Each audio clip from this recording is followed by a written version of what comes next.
Hello, everybody. Welcome to the weekend edition of the Midweek Mix-Up with myself, WandrinDutch, and my awesome co-host, the General C. Hope everyone's doing okay Hello. this weekend. Great to see a few awesome people in the chat there. Smooth Dog, Studo, Scrim Glenn, Silent Cypher, Stuffed Sean, Andrew Cullinane, Locket 3X. Hope you're all doing well. Hope you're all having an awesome weekend. Got some gaming in. It's a little bit cooler here now. I actually had Thank a God. huge downpour of rain before that was like super heavy, but now it's completely stopped and it's dry, which is weird. It's like being in the bloody It's Caribbean. it's been a little bit warm here today, but Yeah, nothing in comparison to what we had last week. That was that was evil. insane. Yeah, it was insane. We're not used to that. For anybody that's outside of the UK, we don't get hot temperatures. It's normally relatively warm, and that's about it. But I'm glad it's not so often because we don't have the infrastructure to deal with it. Um, with that said, this week we're going to do a little bit of a basic have some fun. We're going to be talking about historical movie IPs that well, essentially movie and game IPs that we'd like to see become video games. Um, Obviously, if you've seen the fact that both The Terminator and RoboCop are coming back, so we're going to be diving into our thoughts on those as well. But what are the games we'd like to see in video game format? And of course, the chat. Drop your hints below and drop your ideas below. What historic, awesome movie IPs would you like to see in a video game format? We'll highlight some of those and discuss them as well. And we're also going to be covering. I've got a few listed myself in my notes. Yes, Not definitely. too many. I know. We're also going to be covering San Diego Comic Con and the announced films and trailers that come from that. And we have got the trailers as well to show whilst we talk about them. So at least we can do that. Of course, there's quite a few trailers that have come off the back of that. For some shows that you know are there already, and some that you might not have been aware of, and some brand new announced titles as well. So we'll keep you up to date for that as well. Of course, the weekend edition, thankfully, is a more chilled environment. So we can talk, we literally talk about anything, whether it be video games or films or comics, whatever we want to talk about, whatever we find that pretty interesting, or anything the chat wants to talk about as well. So before we get into any of that, Jen, what you been up to? What you been playing? Or dare I ask? Because I know, but I don't think anybody else does. So you want to tell them? I've been playing a hell of a lot of Skyrim. I'm proper into it now. I played a lot of it yesterday, a lot of it today. I think I even played a lot of it on Friday as well. I've lost count on how much Skyrim I've played. But yeah, I've not only played Skyrim, I played Hypercharge Unboxed yesterday on stream for 3 hours, just a little over 3 hours. And that was a hell of a lot of fun. I loved that. It brought back a lot of childhood memories of me sitting in my bedroom as a kid playing with my Transformers toys, my Power Rangers toys, and my Spider-Man toys. Yeah. So that was a blast. There's like a wave mode in there. You played it yourself. Yeah, like But a horde mode. for chat that might not know, as a horde style mode. We have to say it's survived for like 4 waves. I think it's different depending on what map you're playing on. And then you've got your PvP multiplayer modes. There's deathmatch, team deathmatch, and like a zombie style mode. If you get touched by the infected, you get turned into one of them. And that's pretty funny. I was like hiding in plain sight on one on one of those, Yeah. and they couldn't find me. So I jumped out the last 5 seconds just to say hello, just to show them where I was, and then that was it. Yeah, that's a lot of fun. I'm probably going to stream some more of that at some point. But there's a Hunt Showdown event coming up next week, and I'm going to be diving into that a lot. So there'll be a lot of Hunt Showdown. Awesome. Awesome stuff. No, that'll be fun. Mm. For me, what have I been doing? Other than catching up with the boys all the way up until the finale of season 3, which I have now done. So we'll talk a little bit about that as well. I've also been Just dipping and diving into things. I dived into As Dusk Falls a little bit, but not too long.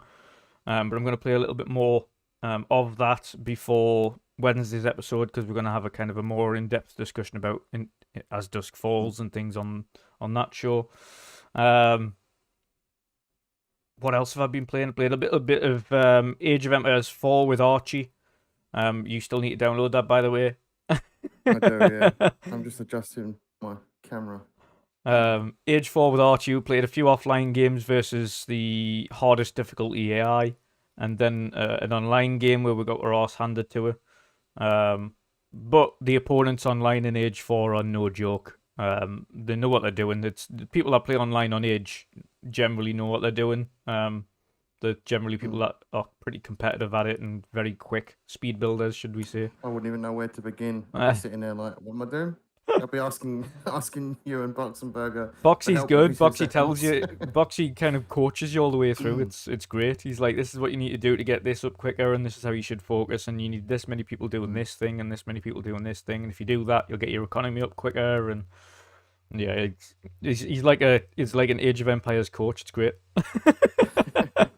You end up like fast, like marching against all of them really quickly, and it means you can get your civilization up quick and build troops much quicker. Because I'm normally pretty damn slow at getting things together and getting things built up, but he's like ultra quick.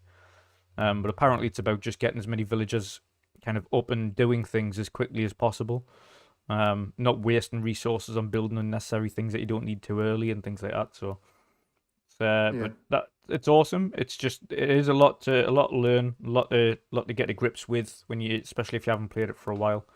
I will install it at some point. Yeah, it'll be good fun. It'll be good fun. We'll get you up to scratch, and then we'll have a 1v1v1, all three of us against each other, and see how we go. Well, I'll be losing that first. I'll be out first. It will just end up being me and Archie like fighting against each other, and you're just on the sidelines going, "Oh no!"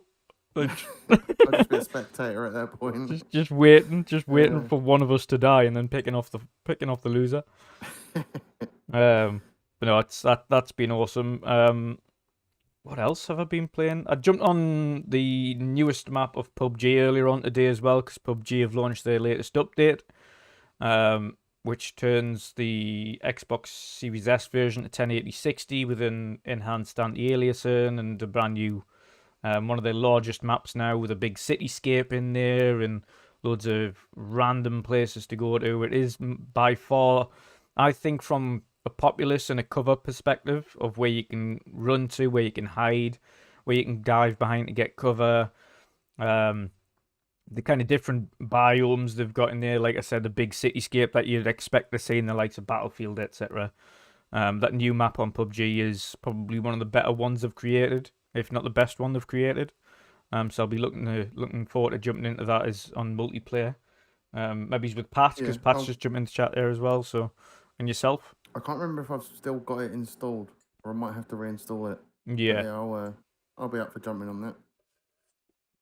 Definitely, it's great fun. It's great fun. It's again, you need to get used to it again, because of course, PUBG's doesn't take it easy on you. You're either good or you're shit. There is no in between. It takes some practice. But that's about it. Other than that, kind of Football Manager, I've been playing a little bit in the background as well, just to pass the time more than anything. It's more a thing you don't have to think about. You just let the computer do the work all the time. So, I usually have Football Manager on in the background whilst I'm watching something. But that's about it. That's about it for me. Yeah, before we will get into any of the normal topics, The Boys. I hadn't watched it again after I'd forced you to watch Stranger Things again and start that from scratch, and you did, and you loved it all. I said I was going to watch The Boys, so I did my half of the bargain. I've watched The Boys. I enjoyed it. It is brutal. It is gory. You do end up hating half the superheroes on there because, of course, the egotistical pricks that self-love and don't care about anybody else. About it, though. They make you hate superheroes, and they show you what superheroes would likely be like in the real world if they existed. They'd be dicks. Yeah. Well, majority of them would be dicks. Yeah, because they are super and they know they can get away with murder, Mm. which is literally what they do. Like they've got a 25% collateral damage waiver, so anything as long as it's under 25%, they're good. They're golden, so people can get murdered and they don't bat an eyelid. Yeah, I love that show. That show is one of them shows that just gets better with every season, And you and were right about the start of season 3, by the way. it just gets utter chaos as the show progresses. It's insane. It was, the beginning part was hilarious. Well, it was hilarious. It was just like this superhero that can shrink himself down and Oh that's yeah, super that was strength. funny. Like, there's a moment when you think that he's not gonna go where he's going. You think he's going the other end. Yeah. I mean, I don't want to get too graphic on the show, but the character climbs inside a penis, and he's Yeah. really tiny, like Ant-Man. Yeah. And then It's sneezes, and unfortunately for the man's penis and the rest of his body, he expands again to regular size whilst he's inside the penis, and thus it's a completely insane. decimated human being who's then in half. That's one of the craziest things. But I in that also loved the season, part just after that though, where he like pours out all of his cocaine on the table, then bathes him in it. He's like, I'd turn him over if I was you, because he's ordained. That's funny. Oh Yeah, god. Carl Urban in that is just a gem. He's brilliant. Some Yeah. of the one-liners he has is just amazing. And you know where it is? I'd never seen the guy that plays Homelander before watching this until No, me neither. I've been seeing clips of the TV series called Banshee. Mm. And he's a cop. Stu keeps telling me to watch that. He's a cop in Banshee. And I'm like, he looks so different without blonde hair. And he's got a beard, but it's like one of them, do you know them beards that some people have where it looks like it's been essentially drawn on? It's not, but he's got one of them so pristine beards, like stubble. So pristine that it looks like it's fake. So he doesn't quite suit having it. I'm like, he just looks wrong. We expect him to come out with his like smug lines and things. It's just Yeah, Stu right now telling us all to watch Banshee. Yeah, it does look quite mad, to be fair. The clips I've seen of it, they've got like this ex-Nazi who kind of essentially drops Nazism and joins the police force, and but he's still got his tattoos all over the place and things. And he's like, I'm not that person anymore. I don't believe in any of that, but I'm now on the side of the law. And he goes against the Nazis and blah blah blah blah. But yeah, there's a whole thing against it, but it's a good show. But I'd never put two and two together, and because of he looks so different in that than he does as Homelander, so different. But yes, it got banned from UK TV. Okay. I didn't know that. But yeah, yes, the only gripe I've got with, and again, I know you disagree on this because I've mentioned it to you. The only gripe I got with season 3 was the final fight at the end of season 3. I think was a wasted opportunity. I get where you're coming from as well, but they kind of do it for drama, don't they? Dramatic effect of it. Yeah. But yeah, like it could have quite easily. Well, I don't want to go into spoilers, so actually I'll just shut up there. But yeah, if you haven't seen The Boys, it's well worth the watch. It's just one of them shows that get crazier with each season, and I think it's episode 6 or is it 7? Hero-gasm, insane episode. Mm-hmm. Yep. Insane episode. That's like the hero Comic-Con essentially, isn't it? Where all the heroes gather. It's like basically a massive orgy for superheroes. Yeah. Yeah, it's pretty messed up. But yeah, what I like about the way Amazon are handling The Boys is they go to Amazon and they say, we've got this idea and it's going to be this graphic, and Amazon just go, do it. They don't care. They literally don't care about what they do on that show. Well, to be fair, and to be fair, I was going to say, if you have a think back to some of the brutality that you seen even in Vikings, because that wasn't a soft show by any means. There was people on fire, decapitations. Then you had the Blood Eagle, of course, and you watched the entirety of a Blood Eagle happen on screen, Yep. like pulling his lungs out, putting them over his shoulder, cracking his ribs open with an axe, and peeling his back open, and Yeah, there's none not of it really was much nice. left to the imagination. Yeah. But Amazon, I think Amazon are pretty much always like that. They're very much a free, do what you like kind of mentality, and it's great because again, they wouldn't have hired Jeremy Clarkson if they were worried about Yeah. people's viewpoints, would they? Let's face it, Jeremy's very I feel like very though open spoken. the writers and directors of The Boys are trying to push and see where they can draw that line because they want to know how much they can get away with. You know what it is? I don't think Amazon. I don't think Amazon's the company that would stop them. I think if you go across to Disney, that's maybe where you'd have a few issues. Yeah. Deadpool for them is pushing that boundary, and I think the fact that they've kept that rated R, they put Logan on there as well, and they've now included both of those in Disney Plus. It's in that star section, right? That's where they put more of their sort of adult-orientated content. Yeah, which is great. And I think this bodes well for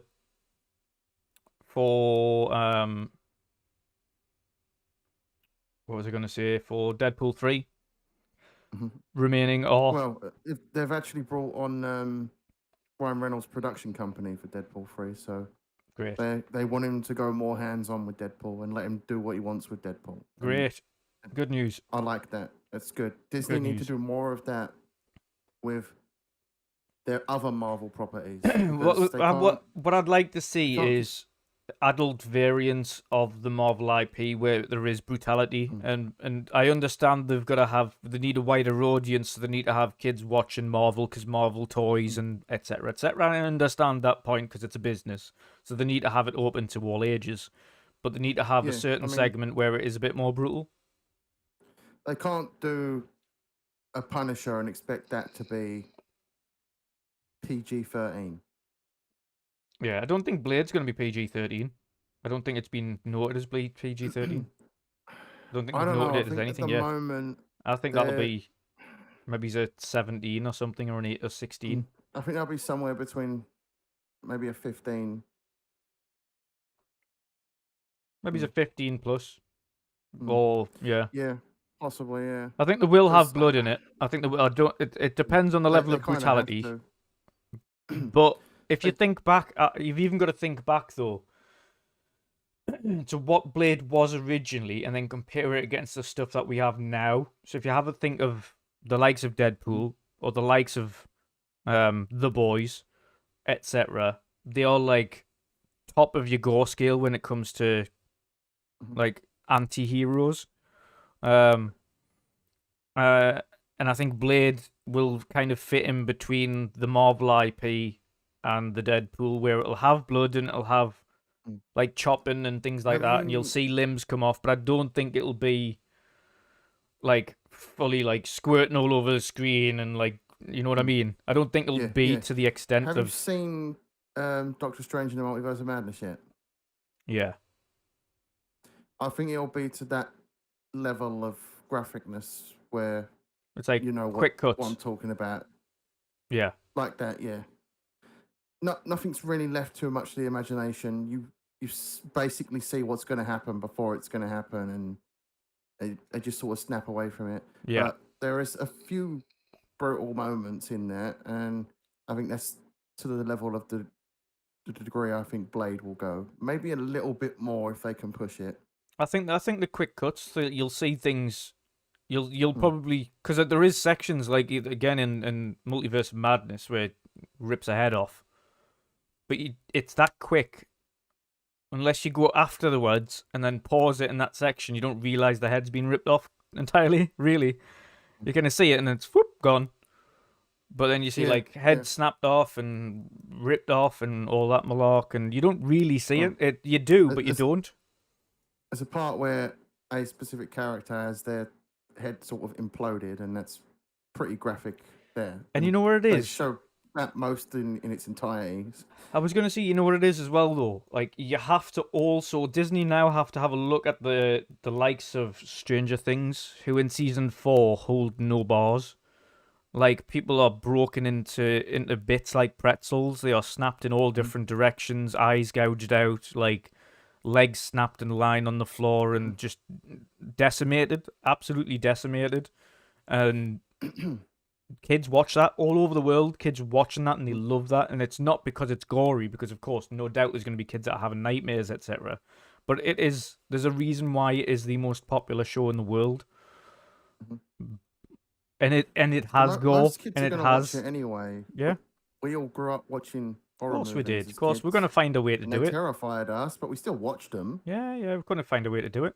So I think they're gonna have to stop being always PG-13, specifically when it comes to superheroes, because it's not always going to be that way. Like, what's the realistic side of things? Like, Superman punches a random, or not like god who has a machine gun or some random terrorist, and he just flies away. Like, he just flies. Oh, he's dead on the floor. Or he punches him and he actually explodes, because that's literally what would happen. And that's what we get in The Boys. It's basically Homelander is basically what if Superman is a complete dick. Yeah, he just And punches if he his did- hand straight through his chest. He's like, there you go. Did have to punch someone in the real world, there wouldn't be much left of him. Yeah, that's exactly what would happen. There wouldn't be nothing left of him. And again, the laser eyes, as you've seen, like we've seen that in X-Men before as well. And shout out to the X-Men, because you're victim of it as well. But the laser eyes from the Boys, he's like slicing people up left, right, and center. And even Billy Butcher, when he takes the temporary serum and The V24. yeah, and he does it, and he's like, fuck. And he can eventually control it, of course. But the first time, and he can't, and he's like trying to open his eyes in the bathroom, and he's like, ah. But the brutality that comes with it in X-Men, you don't see that either. He's like laser eyes, and he just dies. You don't see him explode. But in realistic, like it showed in The Boys, it'd be like diced. In realistic way, it'd be chopped in half. Yeah. Or you'd have a big Sliced laser and hole diced. inside of you. Yeah. But yeah, I want to see. I do want to see Marvel go more that route, with some of their IPs. I think they will. I think they kind of have to, because their audience is getting older. Yeah. Most people like me are still watching Marvel movies to this day, and I grew up with them when I was a kid in 2000. You know what it reminds us of? Remember that little video short that I sent you in the DMs a while back with the Spider-Man thing, where it's like, what happens if it is like if Spider-Man was more realistic and like MJ falls off the MJ falls off the building and he doesn't catch her in time, and they both splat on the floor. His arms pop off. His arms pop off, then he's fucking Oh god, that is funny. And then he falls, and he like he does it with his toes, and then he falls down. The train falls on top of him. He jumps into a helicopter blade and gets diced into a million pieces. Yeah. I do believe Marvel need to start appealing to the fans that are like me. Have grew up with going it. to stick with Marvel. That grew up with it. They need to age up those movies now to comply with the audience that are still going to see the movies. Yeah. Yeah, kids are still going to go and see them, but they need to make it a slight bit more adult orientated. They don't have to go too far with it. What they did with Doctor Strange, I'd say, is close to a perfect balance. Yeah. They just need to push it just a little bit more, and I think they'll be at the sweet spot where it's both for adults and for children. Yeah. Exactly. It needs to ramp it up a little bit, even if they put it up to a 16 or something, so they can include some form of gore, because it requires it at this stage. Oh, Fox did it with Logan. Yeah. Look how good Logan was. It's the best. It is the best Wolverine film there is. It's the best R-rated superhero movie there is. Yep. And it did really well. They did it with Logan, and Logan come from the X-Men movies. People went to the cinema and watched it, loved it. Yep. Ryan Reynolds did it with Deadpool. Look what happened there. Instead of the rubbish, like teen version Deadpool they had in the other shows, which was terrible. Yeah. I'm glad that Ryan Reynolds leaked that test footage for 100%. 100%. Because we wouldn't have the Deadpool we got otherwise. No. I can't wait to see what he does with the third one. The second one was nuts. Second one was hilarious. Well, it had that big Marvel budget, so yeah, he'll have a lot more to do with it. and Oh, he's got his own 100%. production company as a part of it. So it's going to be very, very hands on with that movie. I think Yeah, himself. 100%. I 100%. can't see Marvel interfering. They know those first two Deadpool movies did numbers Yeah. with their Stuff shown budget. as well. Just a quick one. Stuff shown. He said, I heard Esposito is potentially doing Professor X. I did see that actually, and I think he would be a perfect fit. I think he would play a Who? really great Esposito. But Better Call Saul, the Juan Carlo Esposito. Oh, Giancarlo Esposito. Yeah. Yeah. I don't know. I'm not sure about Oh, that. I think he would. He's I could already see bold. him. I could see him playing Green Goblin instead. Oh no. No, I think. I could, because he does a good villain. But he does, but you've got to think he's also very well spoken. Professor X has always been a very well spoken character. True, He's yeah, very yeah. thorough with his words. I think he'd play a very good Professor X. Well, apparently, and I don't know how true this is, so don't hold my words to it. The rumor is they've actually nailed down Keanu Reeves for a character, and I personally expect that to be Silver Surfer. Yes. Yes. Now, before we get into any more of this Marvel-ness, because we're going to have a full-on Marvel fest at the tail end of the show, let's get into historic movie IPs we would like to see return as video games. Now, we did have a couple further up, but chat, historic movie IPs that you'd like to see come into the video game realm, done properly.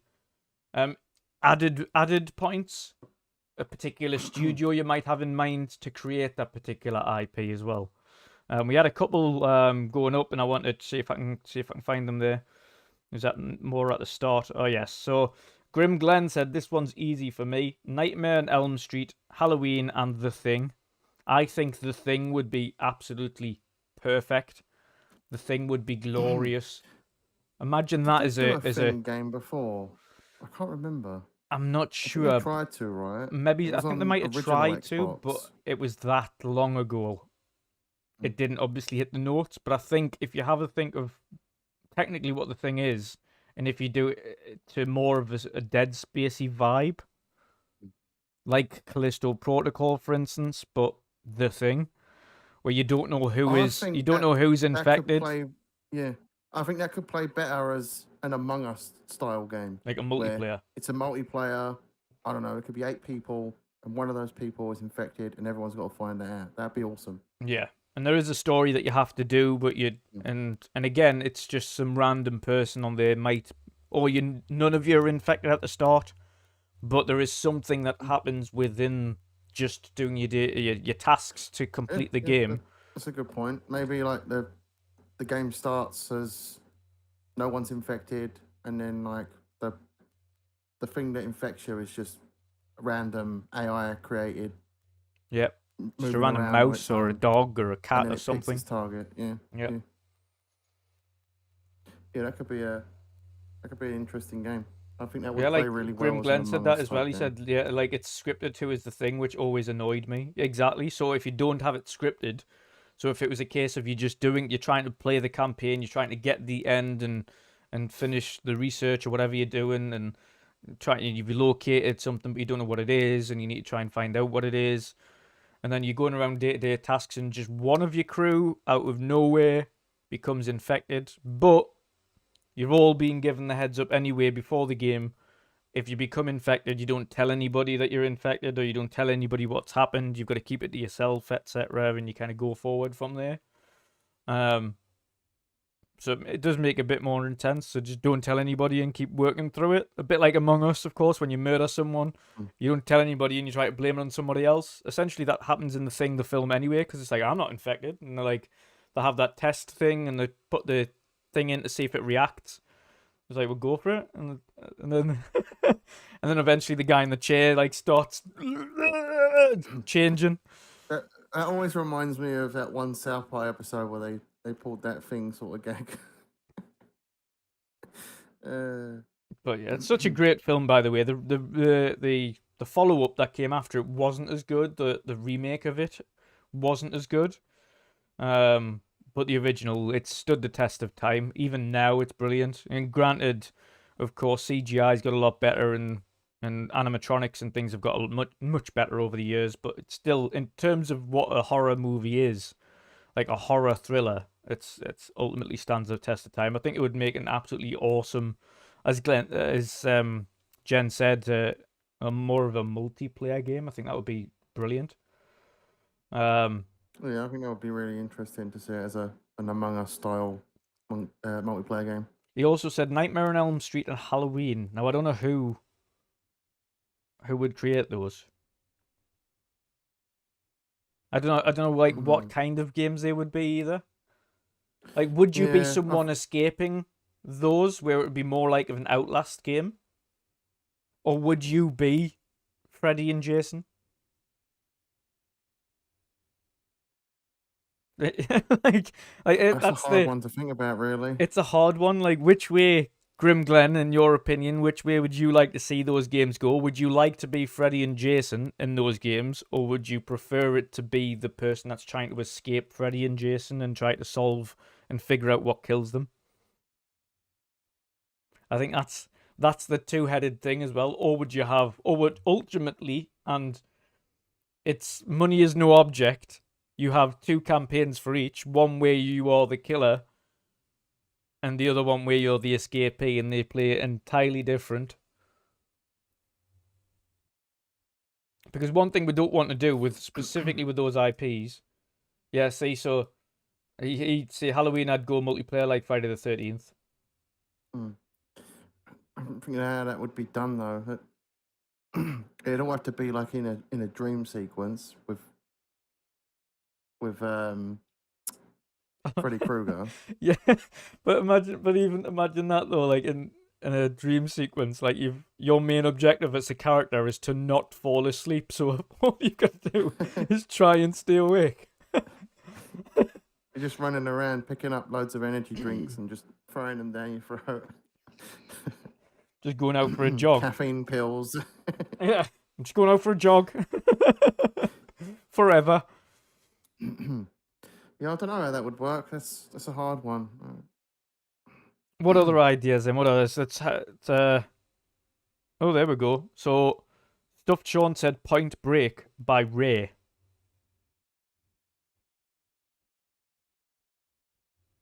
That could be a good game. Point It could Break. be certainly interesting. Any other ideas in chat? Any other movie IPs you'd like to see as a video game? Movie IPs you'd love to see as a video game, and bonus points. The developer you'd like to see make it.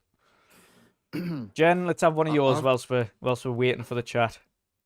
But I've been wanting Judge Dredd game for so long. A new Judge Dredd game. It's one I grew up playing on the original Xbox, and I own it on Steam as well because I love that game so much. It's Judge Dredd, Dredd vs. Death. I'd like a full remake of that, to be honest. In that game, you could actually go around arresting random people. Even if they'd done nothing wrong, you could arrest them. Yeah. Yeah. It was just brilliant. And then obviously there's like an underlying story to it. But like the first few levels, you can just mess around and arrest people. They've got zombies in their game, vampires in their game, spirits and all sorts. And then the obvious main threat is Judge Death, who's like one of the dark judges. Yeah. Remake that and we're golden. That's a good show. I'd love to play that game again. Or even just do something new. Do something new or a continuation to that game. I'd be happy for it. And it would obviously be Rebellion because it's their own franchise. So Here comes Gaz with the slander already. We know, Gaz. Delay Halo. Hello, sir. How are you doing, Habibi? Yes, Delay Halo. I would say one positive thing that I am seeing on Halo at the moment is Forge. The shit I'm seeing it for Forge at the minute looks absolutely insane. Now, granted, it's going to take a while to get used to making anything in Forge. Yeah, see, Gaz says Forge looks lit. It does look lit. So the sooner that drops, the better. 100%. It looks absolutely I'll tell you insane. what's funny though, and every time they do a flight in or some sort of update, they put stuff in those updates with all the new stuff that's in Forge, and it's like are they doing this on purpose at this point to show us because they know full well people are going to go into the files of that game, Yep. get those files out and start playing around with it, Yep. and that's exactly what's happened. Yep.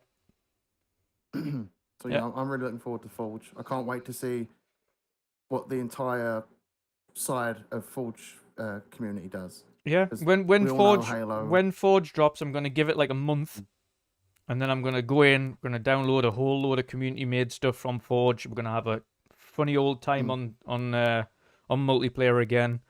But I'm not jumping on co-op when that's out officially. I'm just gonna wait.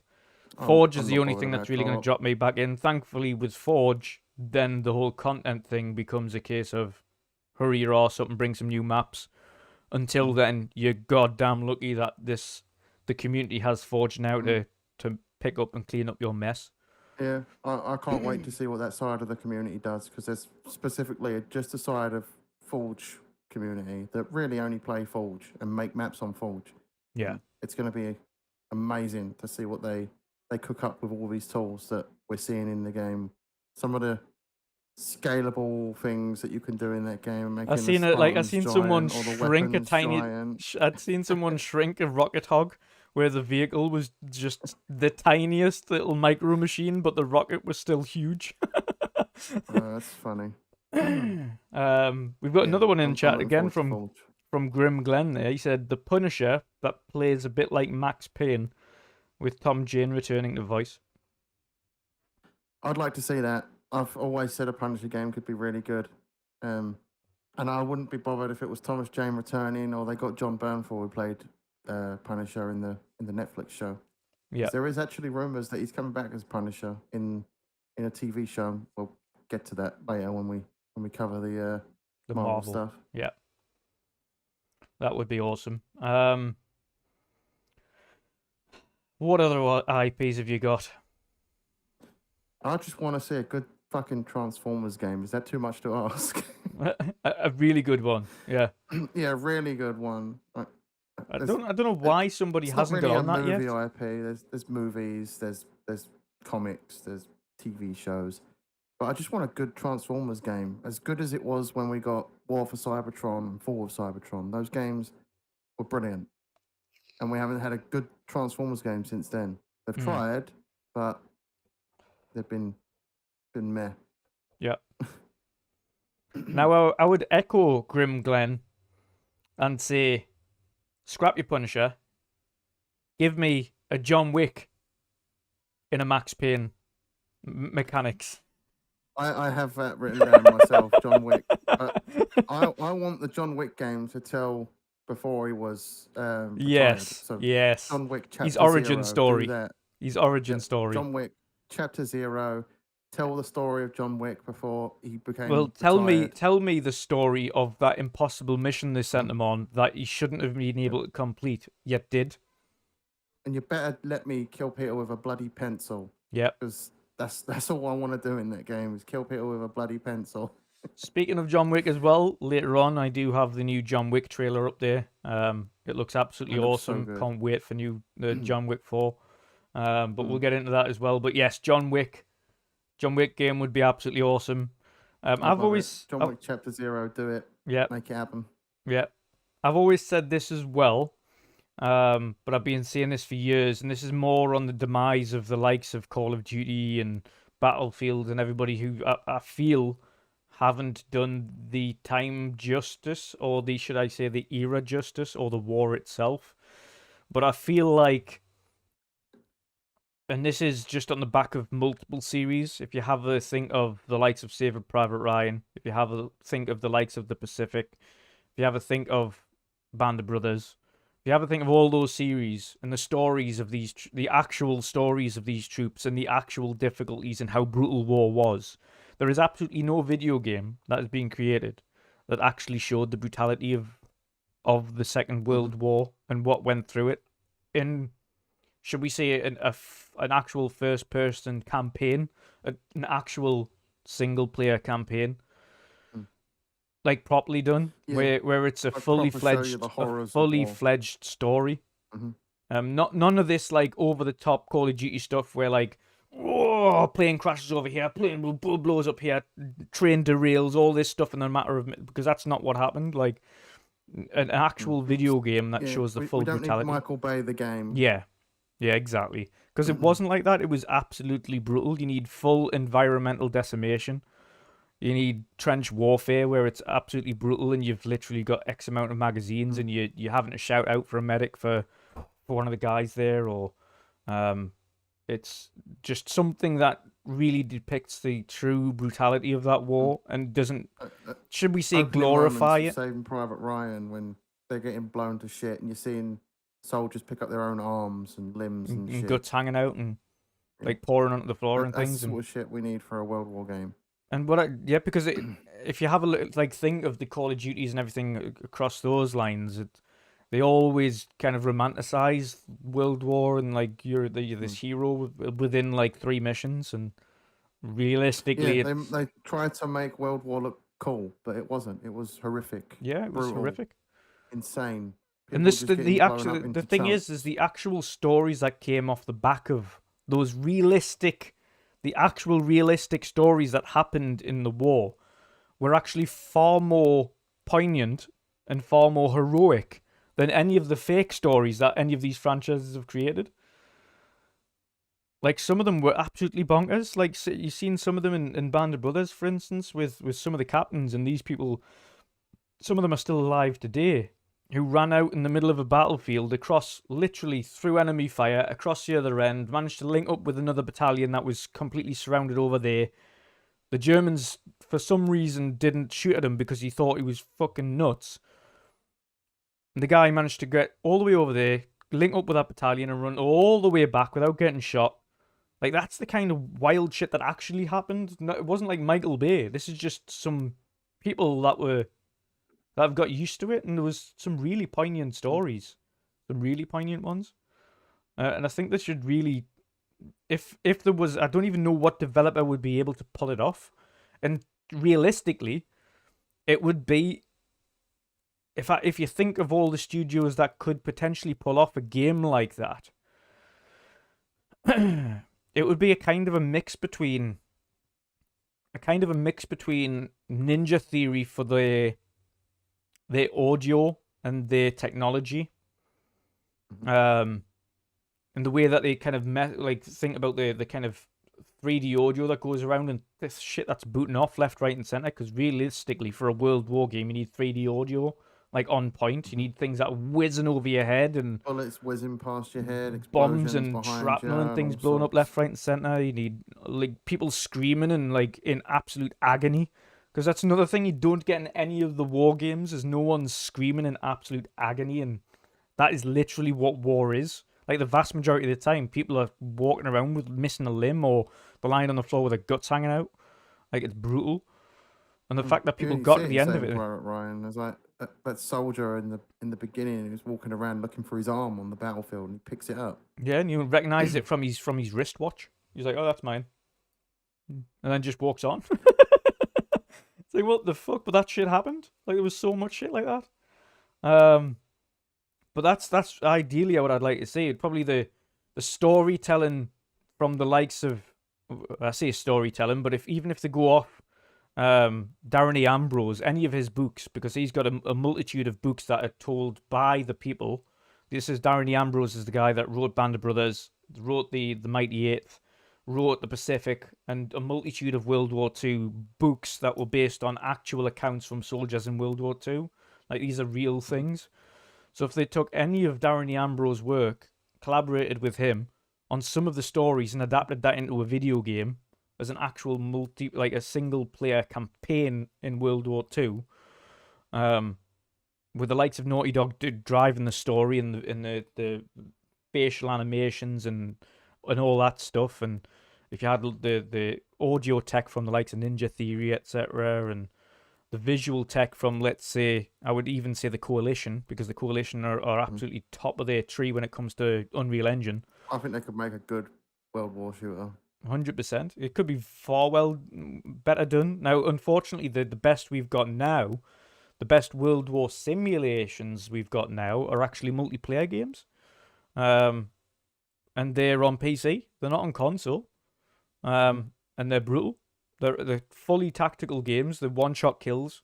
That's more. There's no blood and guts, which is the only thing. There's not that type of brutality, but it's more along the lines of how war is. Once you shot, you're dead. Simple.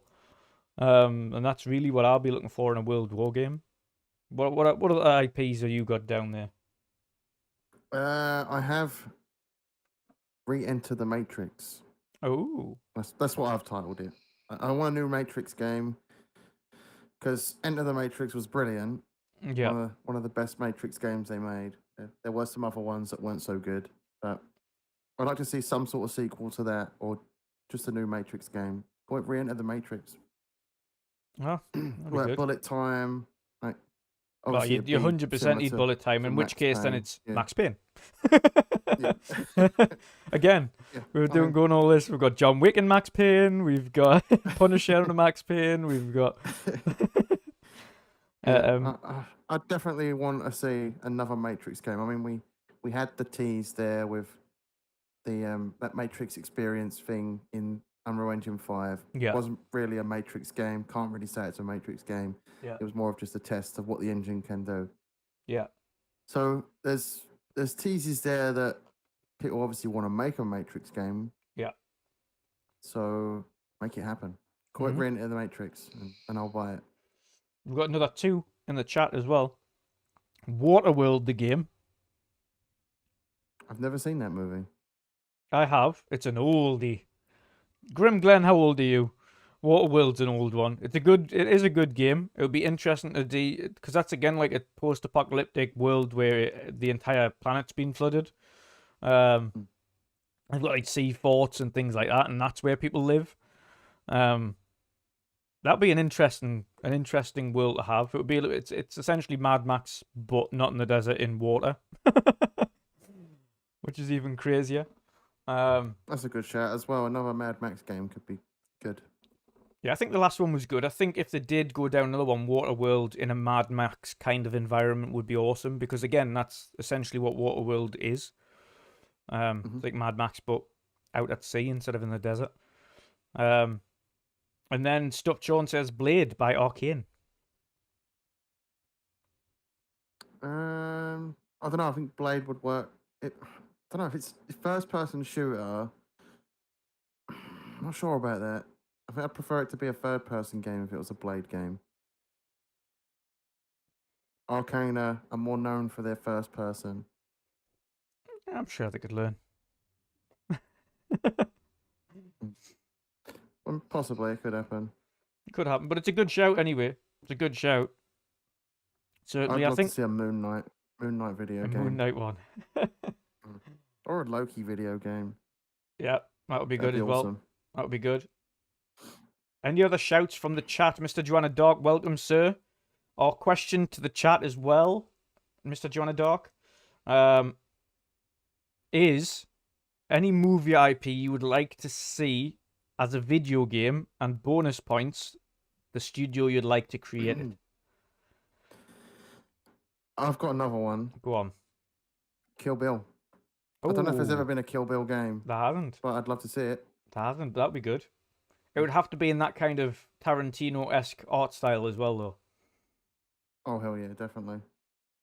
And I think we mentioned it when we were playing, what was that samurai game that came out not long ago, the indie? Trick to Yomi? Yes. I think we mentioned it in that as well. If they'd just added red blood to the black and white aesthetic, that would have just beautiful. I think that would have stood out. Like the harsh, vibrant red against the black and white backdrop is just stunning.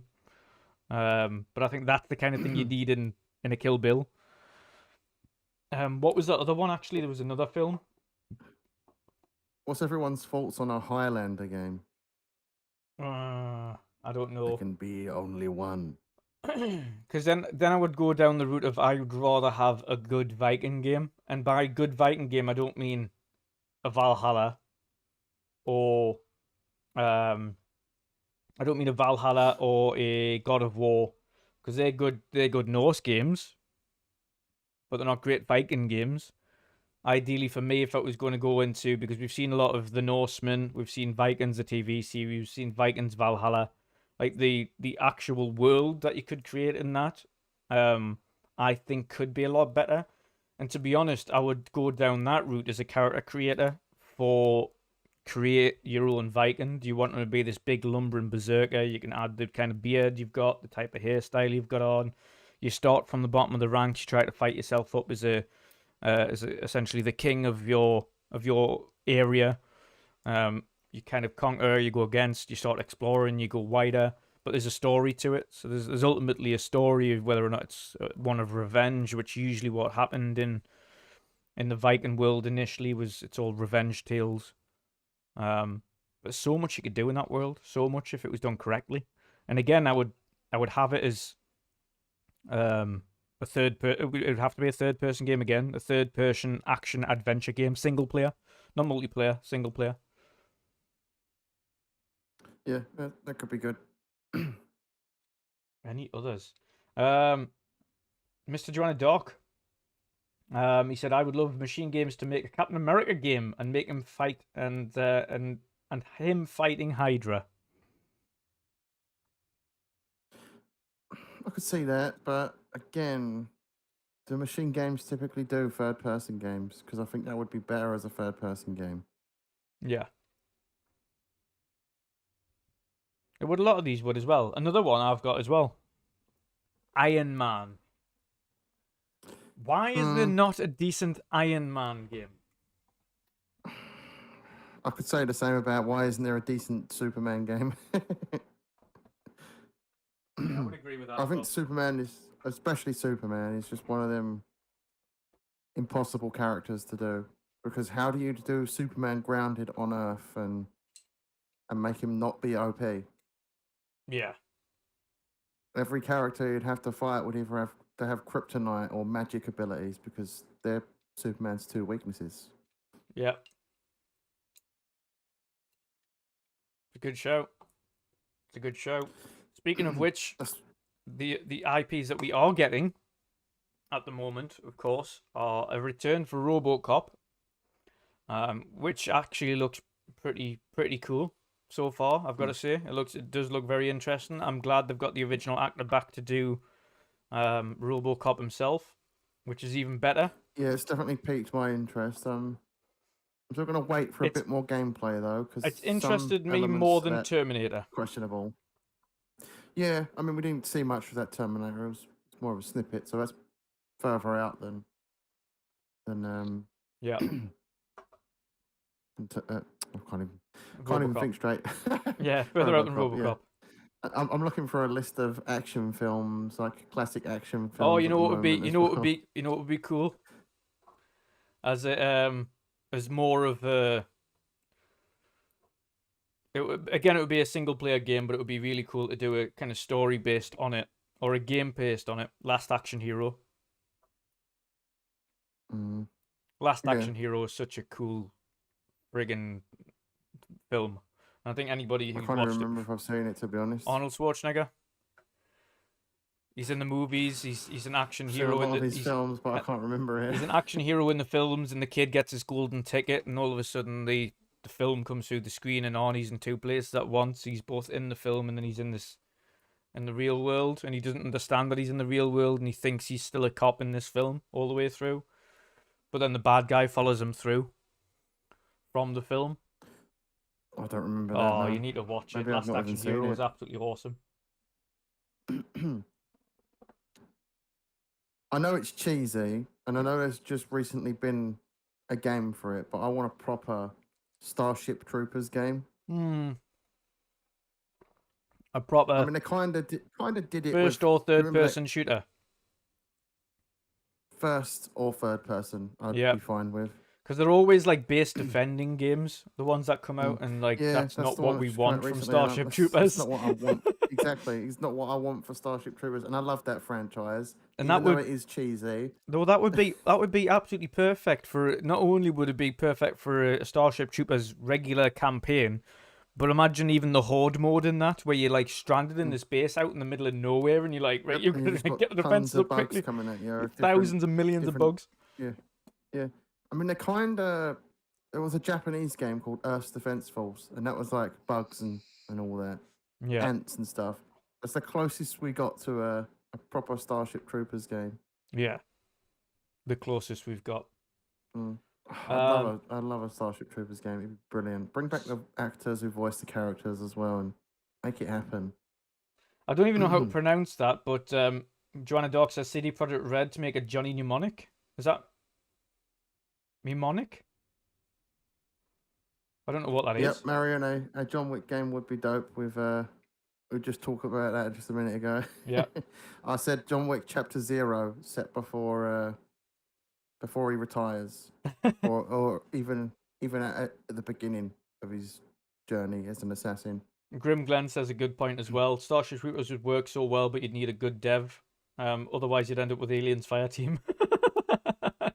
Yeah, you need a dev that's got full scalability on their engine to handle the amount of bugs you'd need on screen to make it a Starship Troopers game. Because ideally, for a Starship Troopers game, a true one, you would literally need millions of bugs on screen at the same time, and we're talking more than life-size bugs. They're like 4, 5, 6 times the size of a human being, each one. So you need a really... I definitely want to see a proper Starship Troopers game. Yeah.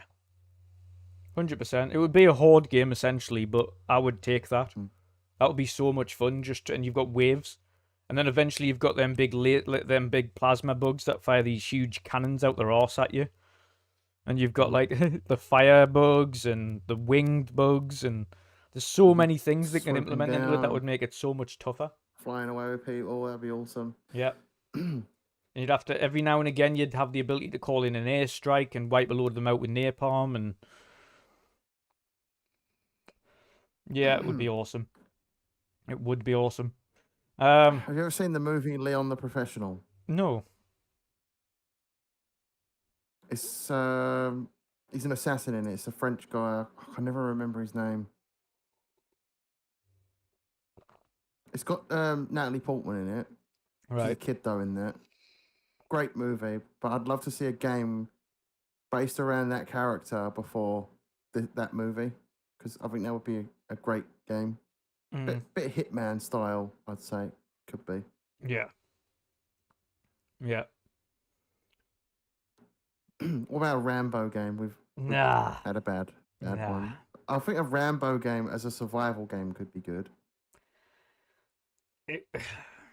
But it has to be handled well, and not by a team that made that terrible Rambo game that Angry Joe always takes the piss out of. Stuff Sean's got a good one there. Bill and Ted by Double Fine. That could work, yeah. That could work. That'd be funny. Because Double Fine would do that justice. I would also argue... See that in a wacky art style as well. That'd be cool. What's the other one as well? Not Bill and Ted. Joe and Thingamby and Silent Bob. Jay and Silent Bob. Yeah, Jay and Silent Bob by Double Fine. That'd be crazy. Yeah, it would. Like, Jay and Silent Bob in itself, anyway, is just friggin' stupid. But Double Fine know how to do stupid. Yeah, that could be good. Yeah. Jay and Silent Bob, brilliant. I love those movies that they're in. Scream by Supermassive. That would be a good one. Scream by what's the guys that do The Quarry?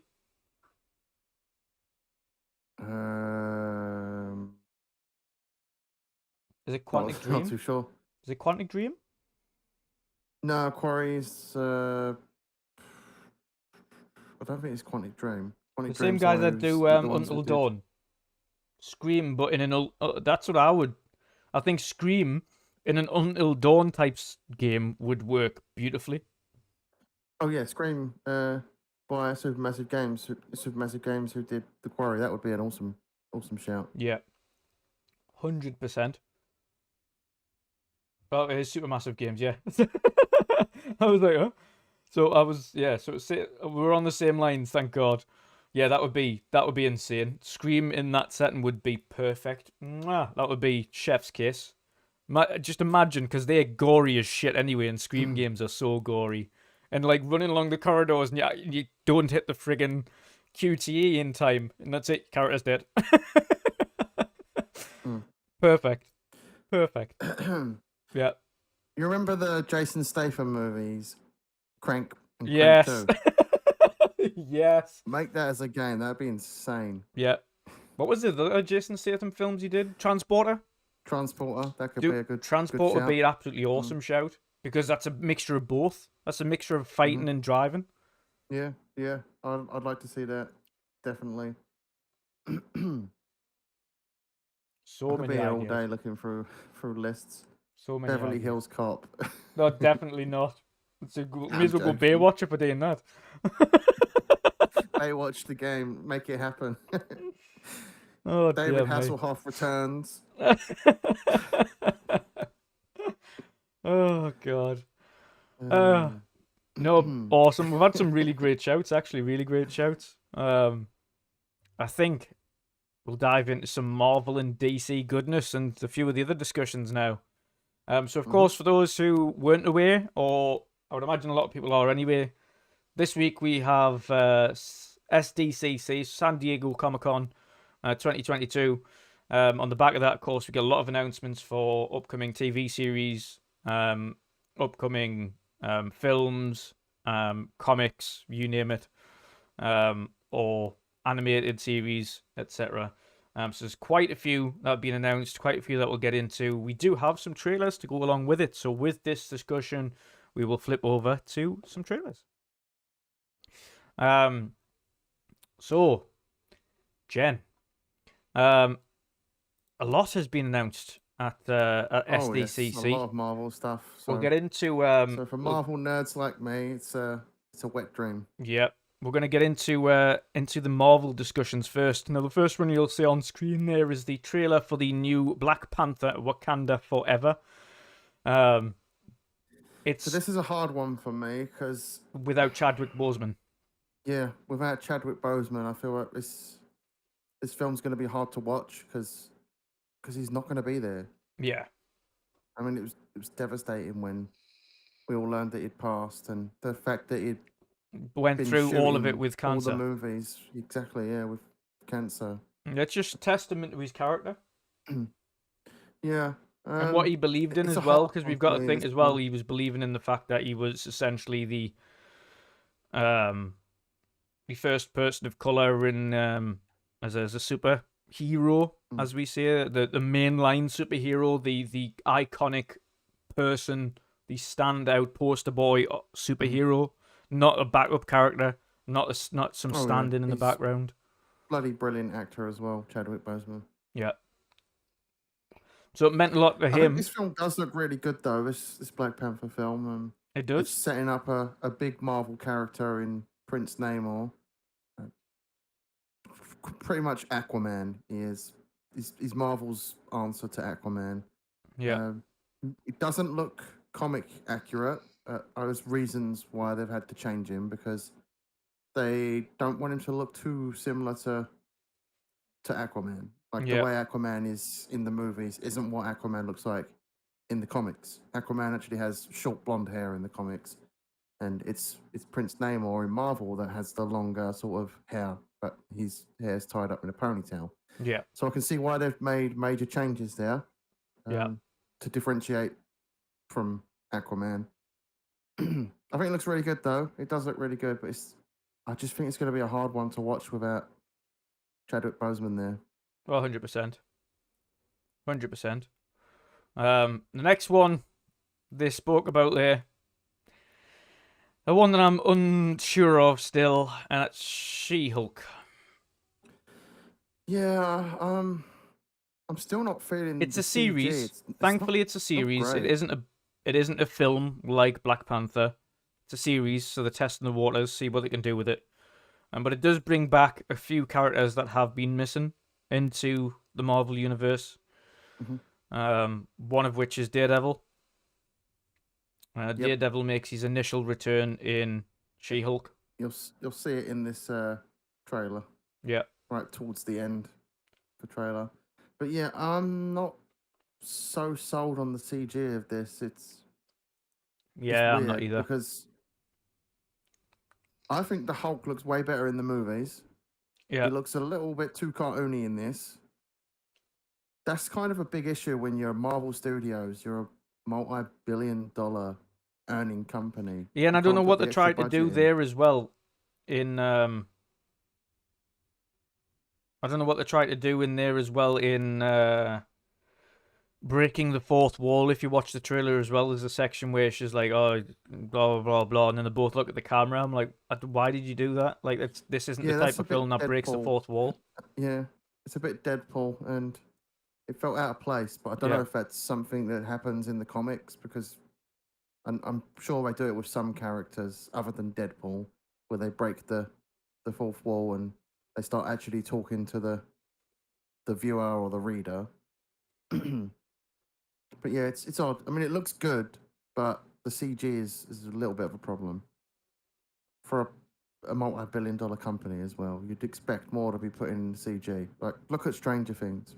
What was it like, 30 to 40 million an yeah, episode? Yeah. This needs better work on the CGI department, but I still think it's going to be a good show. yeah. I mean, it's certainly going to be interesting. It's going to, again, I think another thing it's going to do is get, and it sounds strange again, but get more women into Marvel IPs Hmm. and superhero films and things like that. And again, for some men, it's going to be a case of, oh, there's something we can watch together with the missus that you might enjoy watching. Otherwise, she Yeah, doesn't it's like like a the rest of the gateway stuff. into getting your Gateway wife or into your the girlfriend into Marvel. yeah. Um, That's what I it's- like about Marvel, though. They're doing so many different things at the moment. Like, we've had Black Widow, which was more like a spy thriller, which was aimed at people that like spy movies. yeah, We've had Shang-Chi, which was more like a martial arts Oriental. movie, which Yeah, is aimed at people that love martial arts movies. And that's what I really love about what Marvel are doing with yeah. these next few phases is they're doing a lot of different stuff. The one They're thing I like about aiming. and I'm jumping into DC here a bit now, but the Shazam thing that we've got on now is that they look like they're trying to cross DC Universe into Shazam more as well, and we saw a number there of people being shouted, Aquaman and the Flash, as well as Superman, which he mentions multiple times. Yeah, I don't know why they're still doing this though, especially after the fact that Zack Snyder's not returning to do these movies. Ben Affleck isn't returning. He said he's done with superhero roles. Yeah, I mean, I think his last appearance as Batman, because he was obviously contracted to do it, was in the Flash movie. yeah, And that movie, I don't think that's going to do well in cinema because obviously things happening with Ezra Miller and the shit he's been doing, it's not acceptable. And I feel a lot of people are going to boycott this movie because of the actions that Ezra Miller has done. And the fact that Warner Brothers are still not coming out and saying that they've cut ties with him, yeah, especially after some of the stuff he's doing, like throwing a chair at a woman in a bar. And then when he was in Reykjavik, Iceland, and he choked a woman out in a bar. yeah, Is this really the image you want to give, that you're just going to ignore that? yeah, They really need to come out and say, look, enough is enough. We're severing ties with this person. yeah, But yep. yeah, I On that don't know note, why though, they're Shazam 2 doing looks this. fucking awesome. It does look really good. The first one was I brilliant. loved the first one. The first one was brilliant, but I think First the one was second amazing. one's going to be much more. As you can Mm. see by the trailer anyway, there's Oh fuckloads yeah, more happens higher in it. budget. I think they're building to when he's going to face Black Adam. Obviously, we've got the Black Adam movie. The Rock's playing Black Adam in that, and that looks pretty good as well. Yeah. And that's the one that we're coming up to next. The next trailer that's on is Black Adam. Which is right now. There we go. And this is The Rock's first superhero film as well, where he is the lead character. His first DC film. Obviously, the key for a lot of these big actors want to be in a Marvel or DC superhero film, and that's one of their goals in life.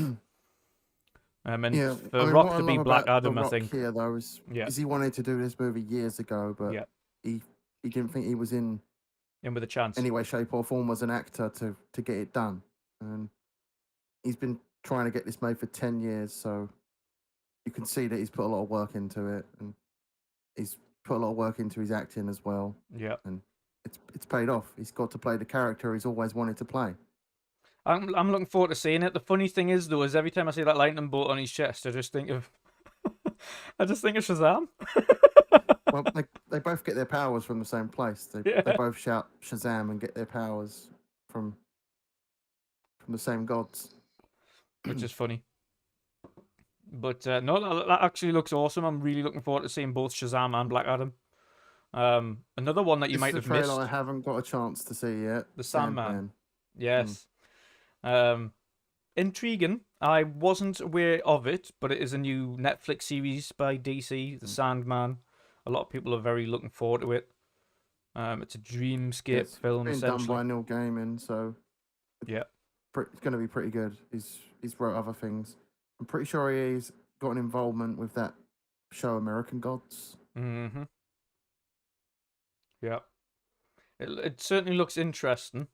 I don't know what to make of it yet. I'm not familiar with the Sandman universe or what Sandman is. Neither am I, no. I have no idea. It sounds interesting from what I've heard. I need to watch this trailer properly. But it certainly sounds and looks interesting. It's about dreams and nightmares and what he can create in the nightmare universe, essentially, in hell. Dragging people to hell and going through that. So it's got a high budget though. Yeah.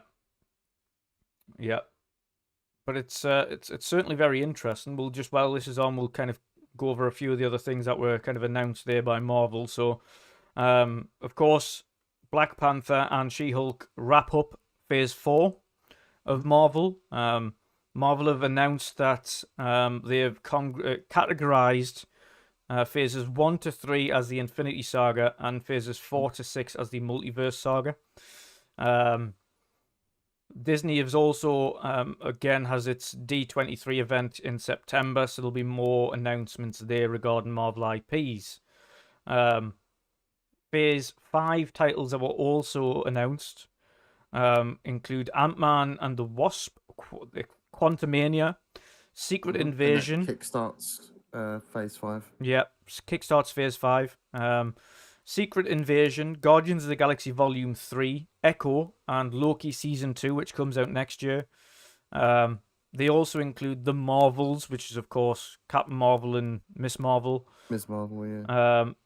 Ironheart, Blade, Agatha, Coven of Chaos, Daredevil, Born Again, Captain America, New World Order, and Thunderbolts. Fantastic Four will kickstart Phase 6, which will include Avengers the Kang Dynasty and Avengers Secret Wars in 2025. The one I've got on the screen at the minute is Dungeons and Dragons, the new film.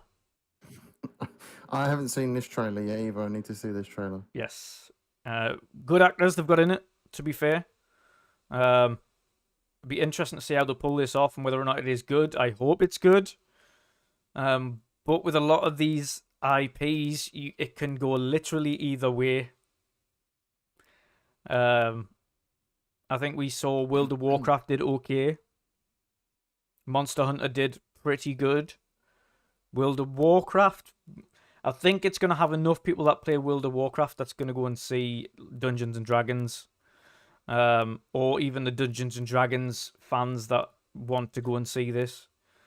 Well, a lot of Magic the Gathering fans are bound to go see it as well because Magic the Gathering is kind of in that sort of Dungeons and Dragons world. They have a whole multiverse thing going on with those IPs, and there's actually been like Magic the Gathering expansions that are set in the Dungeons and Dragons universe. So people that are fans of Dungeons and Dragons, Magic the Gathering, and World of Warcraft are gonna eat this up. Yeah. So that's certainly going to be interesting. So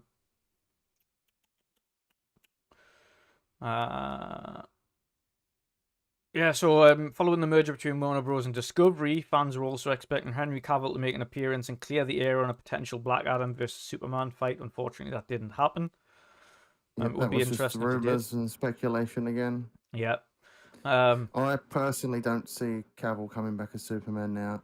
I think that time's passed. As much as he keeps saying he'll come back, I think deep down he knows that that ship has sailed now. Yeah. Another one and I don't blame him. if he Yeah. moves on, like that's down to Warner Brothers. They've kept him hanging for too long. Lord of the Rings, of course, has its new trailer for the series that is coming onto Amazon soon. That is the one that's on the screen now. It's like the origin story to what happened with the rings. I am not sure what to think about this series yet either, but it is extremely high budget with Amazon. It looks too clean. It does so far. It's very pretty, Yeah, I don't know. but I'm not sure what to I'm think not of it. sold on it. And was Looks that like it's Lenny got a good Henry? budget. Have they got Lenny Henry in this? No idea. No idea. I didn't actually catch that, to be honest. I'm gonna quickly see if I can scroll back a little bit there. 2 seconds.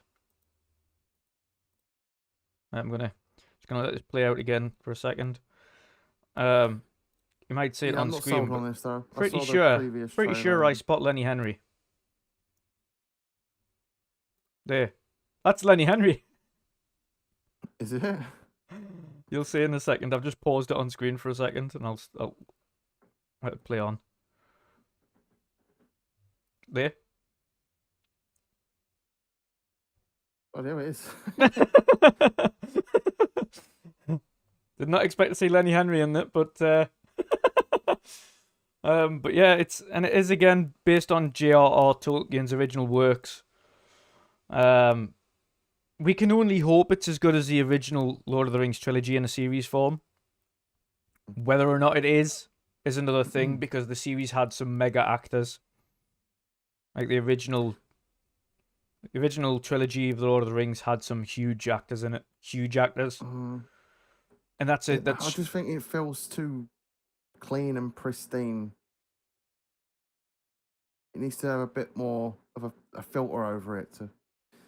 It feels way too clean. Yeah.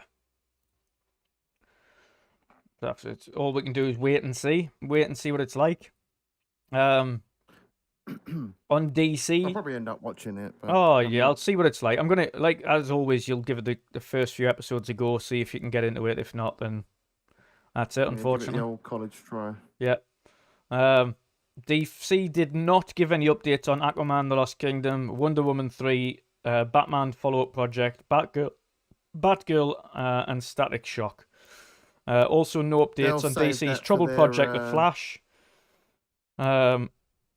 And DC, however, a DC Comics trailer, cult classic The Sandman, of course, was revealed for Netflix, which we did watch not long ago. But let's dive back into some of the Marvel stuff as well. Go on. I know you wanted to say something. I was just going to say, in regards to DC, they have their own sort of event towards the end of the year called DC Fandom, so I'm expecting a lot of their stuff to be shown off there. Which is like a very long stream, and they cover pretty much everything DC: comics, movies, TV shows, video games. So, yeah, I expect all of those good DC announcements there. Yeah. But going back into the Phase 5 titles that were being announced by Marvel as well. So of course we had Ant-Man and the Wasp, Quantumania, Secret Invasion, Guardians of the Galaxy Volume 3, Echo and Loki Season 2, The Marvels, Ironheart, Blade, Agatha, Covenant of Chaos, Daredevil Born Again, which is a series. Thankfully, Jen's told us about that. I thought that might have been a film, but it's not. It's a series, which is a shame, I think. 18-episode series. They're building up to some big event with some of these TV shows. Daredevil actually shows up in She-Hulk. He shows up in Echo, and it's going to build to his own series where he's going to face off against Kingpin. Yep. And then I expect that to maybe go even further and then do all those TV characters in a big film of their own at some point. So that could be one of the movies for Phase 6 that are scheduled. That one of the unknown movies there, because in Phase 6 there's only like 3 titles that are confirmed: the Fantastic Four movie and the 2 Avengers movies. Yeah.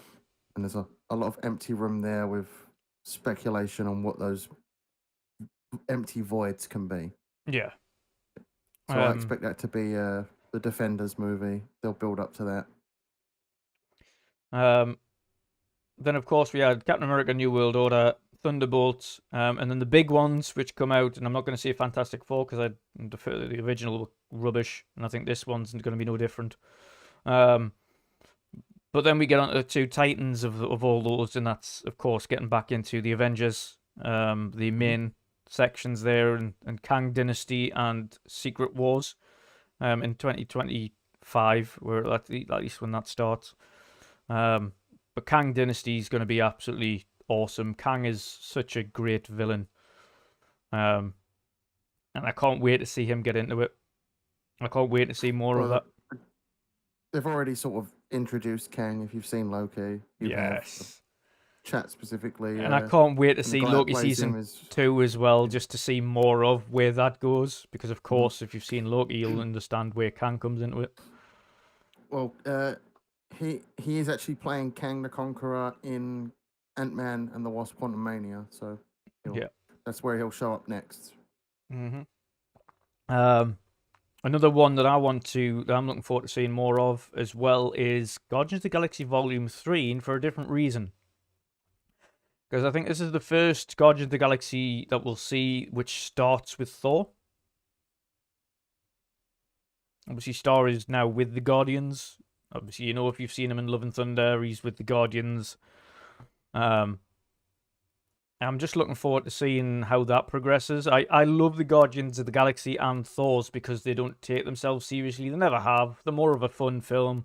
They're a bit stupid. They're easy watching. But it's always pretty cool to watch. And anybody who's listened to the music that comes off the back of it, or even played the video game for Guardians of the Galaxy, which was absolutely top tier. It's one of them films that I think everybody enjoys. There's not many films in the Marvel universe that everybody can just enjoy, and I think the Guardians films are one of those. Oh yeah, definitely. I agree with that. Guardians is a very standout film. It can be experienced without. It has numerous likable characters. Movies. Yeah, numerous likable characters. You might like Star-Lord. You might love Groot. You might love the other two. Drax. Yeah. Drax is just the best.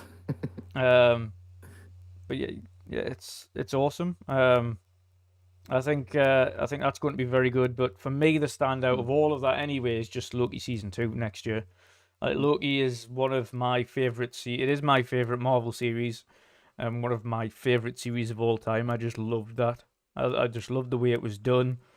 It was the first time I'd seen it be absolutely, like a Marvel series, be absolutely top tier, and feel like just an extension of the films, more than just a series. Yeah, what they've tried to do with most of the other TV shows, minus WandaVision, is they're trying to build to some sort of storyline where I guess all these TV show characters, obviously minus Loki and WandaVision again there, where they're all in one thing together. That's what I expect. And that's where it'll build into the Avengers, Kang Dynasty and Secret Wars. I don't know if it'll build into the Avengers, but I expect it to build it up to the Defenders, which they tried to do on Netflix, and it wasn't good. Yeah. But obviously, we know we'll see them anyway, because of course the mega villain and of course Kang Dynasty and Secret Wars is only the beginning of Phase 6. And specifically, as we know, with the Infinity Saga, with the Infinity Stones, and then leading up into Endgame. That was a long section there with Avengers, and this is going to be no different. Kang Dynasty and Secret Wars is only the beginning of that, right into the build-up. My favorite of all the Marvel announcements here is Daredevil. I love the Netflix show. The Netflix show was probably one of the best Marvel properties. The other Netflix shows, apart from Punisher, wasn't so great. I didn't really get into them. Yeah. But yeah, I'm excited. Daredevil's coming back. It's the same actor who played him in the Netflix series. Same with the Kingpin. It's the same actor who played him in the Netflix series. They've already brought them back. Charlie Cox was in Spider-Man No Way Home for a small cameo. and Vincent D'Onofrio was in Hawkeye for a small cameo as the Kingpin. It's great that they've decided to bring the best of the Netflix shows back. Yeah. Definitely. Yeah. Yeah, plenty of Marvel lined up for the future. And one of the things that isn't listed here is the I Am Groot short, the short episodes. I think they're going to be Shorts, about between yeah. 5 to 10 minutes long. And there's 5 of them coming towards the end of this year. And there's also the Guardians of the Galaxy Christmas special, which isn't in this list. Yeah. And that ties in with the main events of Guardians of the Galaxy 3. So if you didn't know, that's coming. You need to watch that before Guardians of the Galaxy Volume 3. That'll be coming the end of this year. Yeah. And they've already filmed it because they filmed both of these back to back. So Yes, indeed. Yes, indeed. Well, what an awesome discussion this has been again today. I've loved diving into some of these points from the chat as well, jumping into the ideas for games and thinking of ideas of games and studios we can tie together. It's been fun. It's been fun. Jen, it's been a blast as always. Been a blast. I'm a huge Marvel nerd, so I'm pretty much excited for everything that Marvel announced. Mostly Daredevil, because I think if I had to pick a favorite Marvel character, I have to go with Daredevil. Yeah, he's been my most standout Marvel character since those Netflix shows.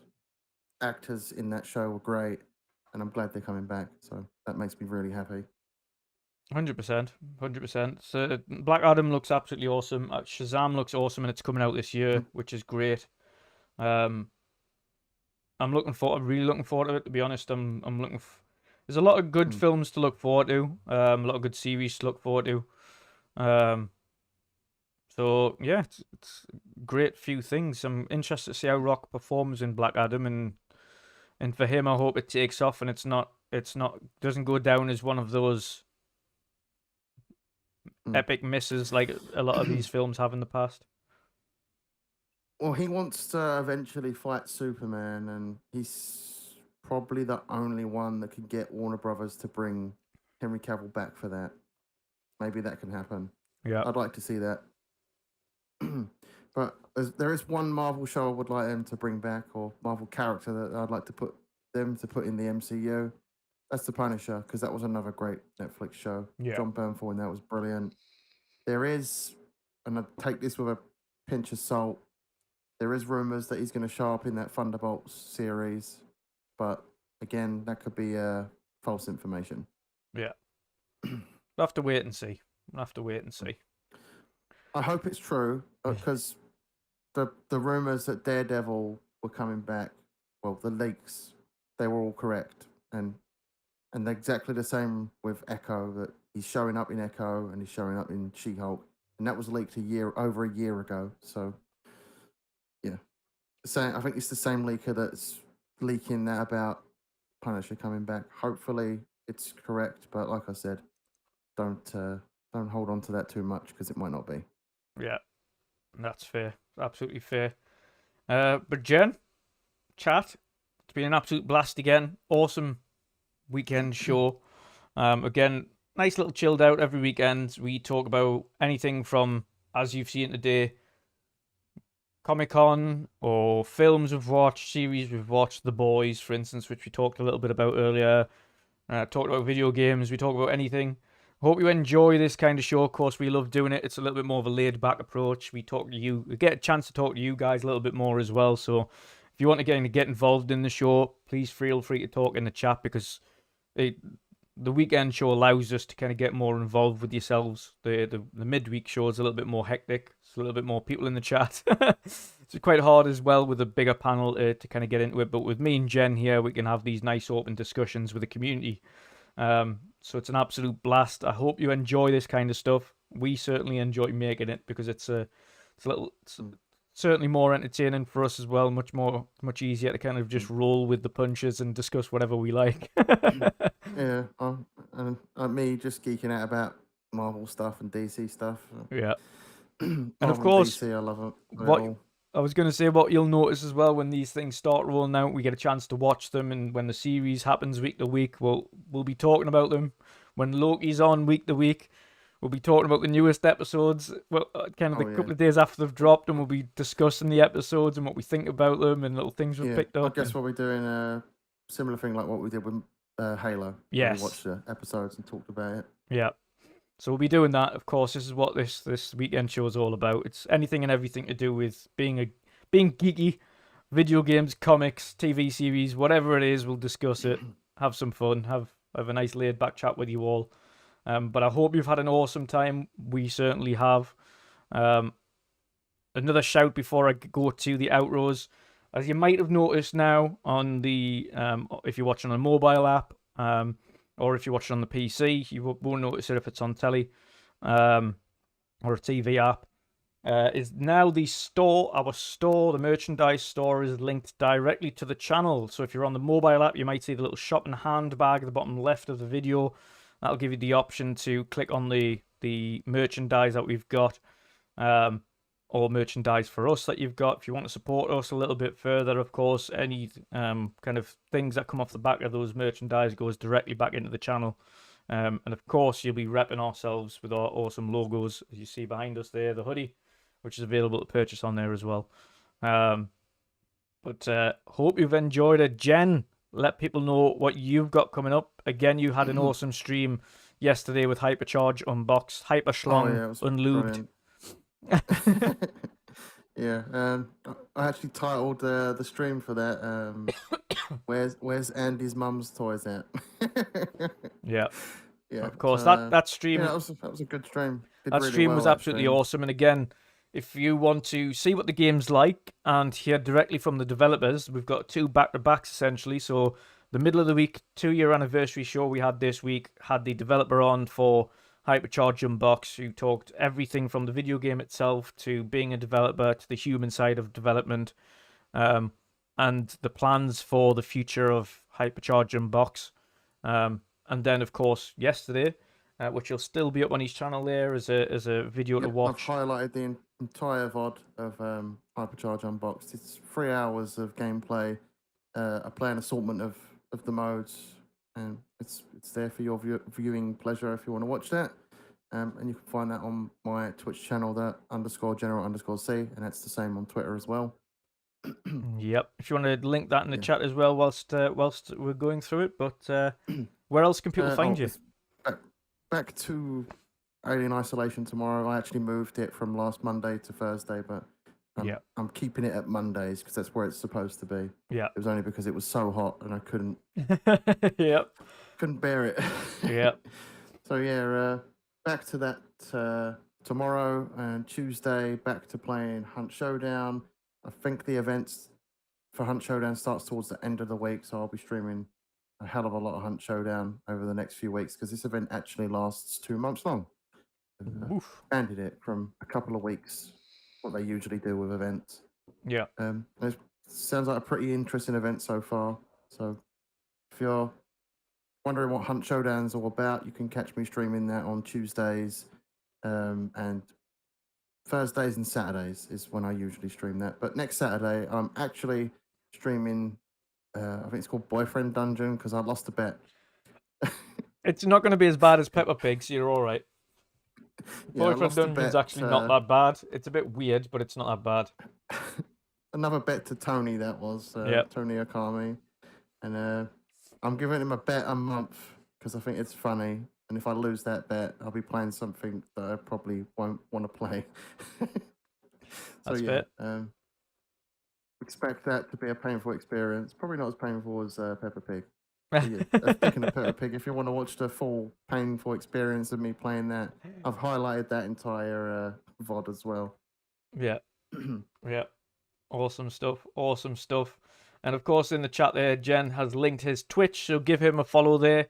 Of course, if you can, and you've got Prime, and it allows you to, of course, drop a Prime subscription there, or if you've got a spare couple of quid, drop him a subscription there, of course, and support if you can. That would be absolutely awesome. If you can, that'd be greatly appreciated. And likewise, of course, build up a lot of points, and you can annoy him with a lot of his sound effects. And especially on these Monday streams, where he has jump scare effects, and he doesn't look at the chat because he's been warned about this. So we can scare him when he's playing a scary game. I've trained myself not to look at chat so much on Mondays. I'll occasionally peer to it just because I don't want to ignore people and make them feel like I'm just ignoring them. Yeah. So, yeah, I've trained myself to not focus on the second monitor so much on the horror streams. So, there's been a few good times where people have got me with jump scares. I think Tony got me very early. He did, yeah. In the stream last time. I still remember that one I got in Hunt Showdown the other week. That was friggin' hilarious. And you opened as soon as you... a few times in Hunt Showdown, and like the mouse has spun off and the character's gone looking up in the ceiling. It was that one where you just ran through the door and you were like trying to undo the thing, and as soon as you got there, I was like, ding! And you were like, oh. I think that's one of my highest viewed clips on Twitch now. It's like 53 views, that clip alone. That was beautiful. And on Mondays, I set the jump scares to quite cheap. Not too cheap because otherwise it just goes spam on them over and over again, and then it will lose its effect to make me jump. But the rest of the other sound effects, I keep up like normal price, just because I think if people are spamming fart sounds over and over again, it sort of takes away from the being able to jump scare me too. Yeah, that's fair. That's fair. But yes, chat. What thank about you yourself, mate? What you got planned for the week? As much like yourself, we delayed the Sea of Thieves stream from last Tuesday. Again, just pushed it to next Tuesday. It's pointless doing any other day because, of course, we had a lot on and it was very warm weather. We ended up playing a little bit of Forza, but even then, that wasn't at this big streaming setup with lights and headphones and things like that. That was sitting over by the big telly behind us with the window open and my feet in ice cold water to try and regulate body temperature because it was just hot. It was just so hot, and there was no wind or anything. So it was awful last week. It was, yeah. And of course, this is just, I have a room with some form of ventilation. You've got an outhouse, which doesn't get much ventilation at all, and it just cooks. I've got a window here off like to this direction that I have open. I've got it open right now because I'd probably be dying if I didn't. Yeah. And I've got the door. There's a window behind me, but it's blocked by a massive green screen, so it doesn't do anything. Yeah. And of course, Mick, his is in a room with a washing machine and a dryer and everything like that. So that is like ultra hot, like cupboard, essentially. So ask both of you. I just said, listen, lads, what are your streaming setups like? You were like, it's fucking boiling. I stepped in. It was on the Sunday. Mick was already attempting to play. Yeah, he was already attempting to play. He had 2 ships lined up, and I said, "What's your streaming set up like?" And he's like, "Fucking boiling." I said, "Do you want to just push it till next week?" He was like, "Yep." I was like, "Good idea." It was last Sunday when we were supposed to do this show. Yeah. I sat in the studio for it must have been 30 minutes. I played a couple of games of Magic the Gathering Arena. Yeah. Just because I thought they're quick games. I can get a good idea of what the heat's going to be like in here when I'm streaming, and it was just unbearable. I was drenched from head to toe in 30 minutes. Yeah. Yeah, exactly. So, of course, this show, which was meant to be last Sunday, was pushed to today, but it did give us a chance to have kind of discuss SDCC, which is awesome. Sea of Thieves, of course, returns on Tuesday. It was meant to be last Tuesday, but again, returns on Tuesday. And then, of course, we have the main show, the midweek mix-up, where we'll be, that's already up on the channel. We'll be discussing kind of Forza Hot Wheels. We'll be discussing As Dusk Falls. Anyone who's played Stray will be talking about that. We'll be talking about Discord and the possibilities and with what that brings, and any other news that kind of comes up until that point.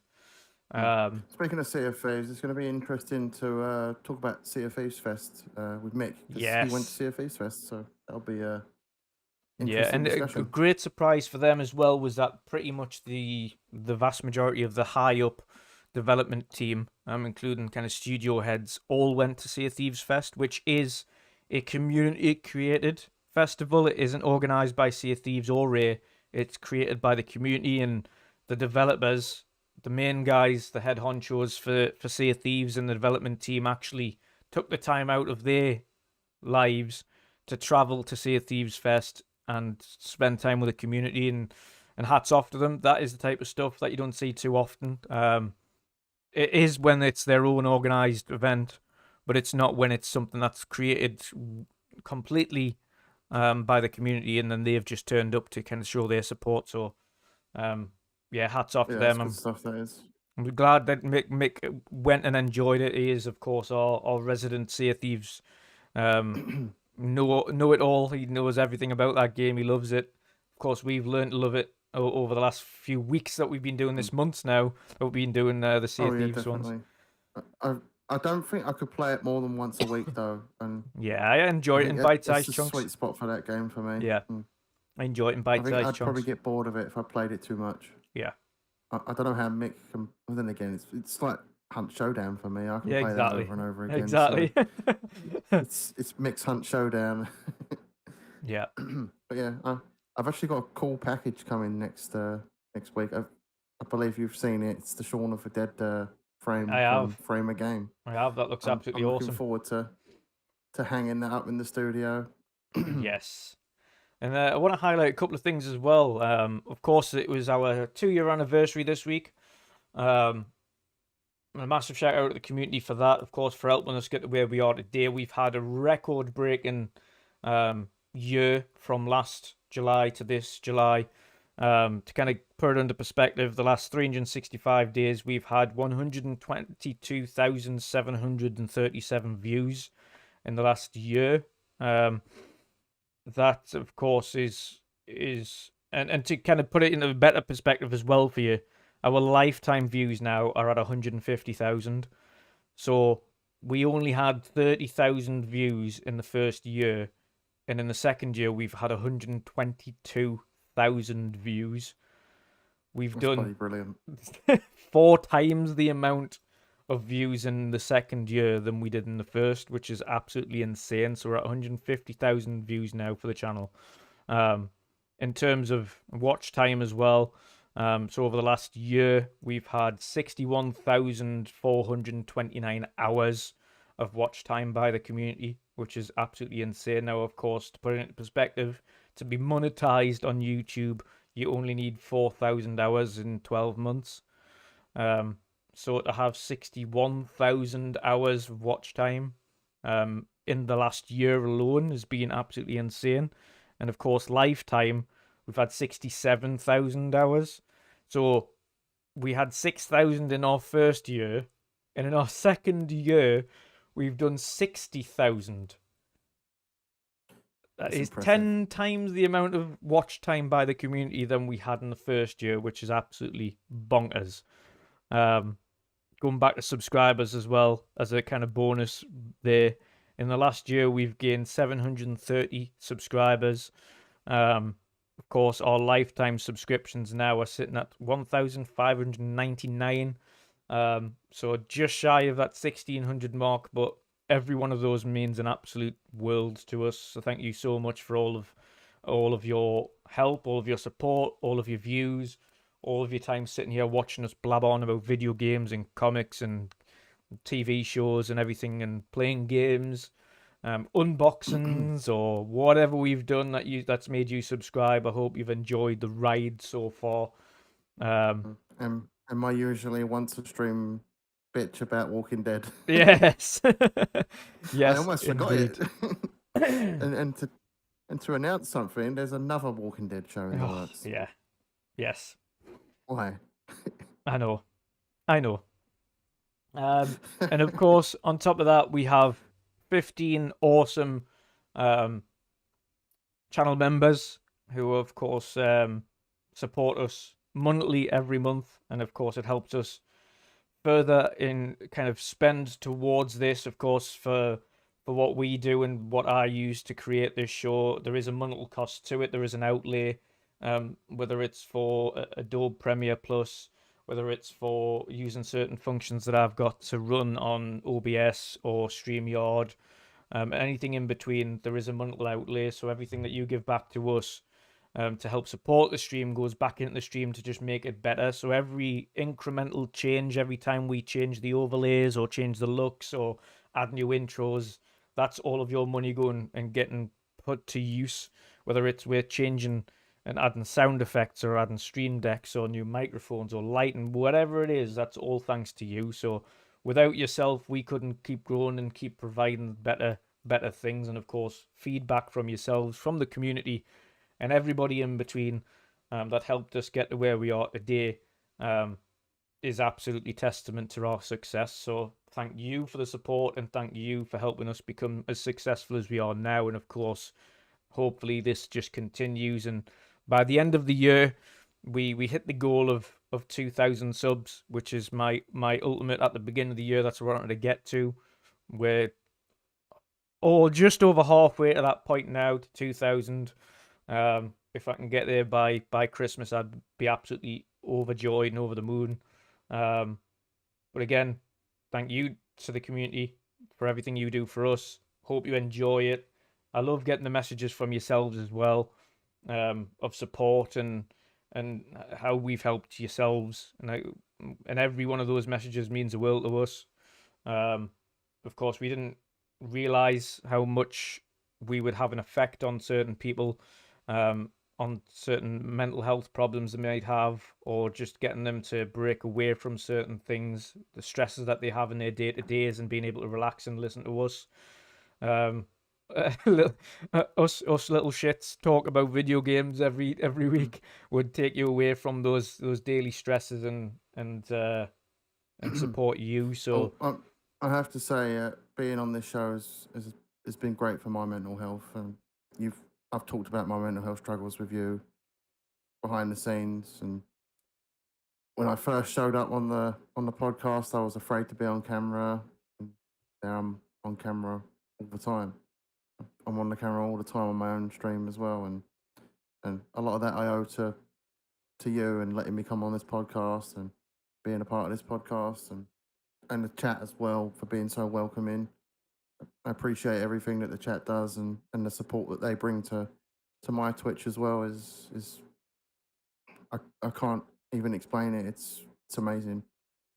Yeah, it is. And again, I appreciate the words, but for us, it's seeing things in people that they might not see in themselves, providing that avenue to talk if they need to, or even like as they've mentioned themselves in the DMs, it's given them that escape from reality for a couple of hours a week, just listening to us or watching us and having a good laugh with what are essentially friends every week, and getting involved with this community.